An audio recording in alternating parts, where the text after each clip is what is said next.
Praise the lord. Praise be the name of the lord and saviour Jesus Christ. ఈ ఉదయకాలమున కీర్తనల గ్రంథము 63వ కీర్తన మనము చదువుకుందాం. దేవా, నా దేవుడవు నీవే, వేకువనే నిన్ను వెదకుదును. నీ బలమును నీ ప్రభావమును చూడవలనని పరిశుద్ధ ఆలయమందు నేనెంతో ఆశతో నీ తట్టు కనిపెట్టి ఉన్నాను. నీళ్లు లేక ఎండి ఉన్న దేశమందు నా ప్రాణము నీ కొరకు తృష్ణగొని ఉన్నది. నీ మీది ఆశ చేత నిన్ను చూడవలనని నా శరీరము కృషించుచున్నది. నీ కృప జీవము కంటే ఉత్తమము. నా పెదవులు నిన్ను స్తుతించును. నా మంచము మీద నిన్ను జ్ఞాపకం చేసుకొని రాత్రి జాముల యందు నిన్ను ధ్యానించినప్పుడు క్రొవ్వు మెదడు నాకు దొరికినట్లుగా నా ప్రాణము తృప్తి పొందుచున్నది. ఉత్సాహించు పెదవులతో నా నోరు నిన్ను గూర్చి గానము చేయుచున్నది.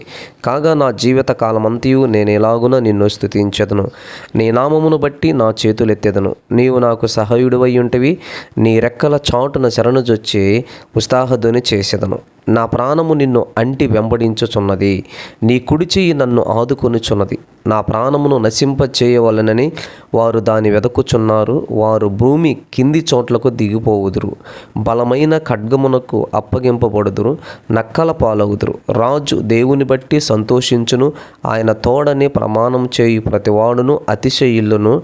అబద్ధములాడు వారి నోరు మొయ్యబడును. దేవుడు ఈ మాటలు మన కుటుంబాలలో, మన జీవితాలలో దీవించి మన ఆత్మీయ జీవితమును బలపరచును గాక.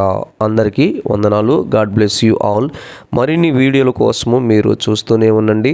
అలాగే మరి ఈ యొక్క వీడియోను మన స్నేహితులకు, బంధువులకు, శ్రేయోభిలాషులకు మీరు తెలియచేయాలని నేను దేవుని పేరట కోరుచున్నాను. ఎందుకంటే ప్రతి ఒక్కరూ ఆత్మీయతలో ఎదగాలి అనేటువంటి ఆలోచనతో మనము ముందుకెళ్దాం. మనల్ని మరొకసారి దేవుడు దీవించును గాక. అందరికీ వందనాలు. God bless you all.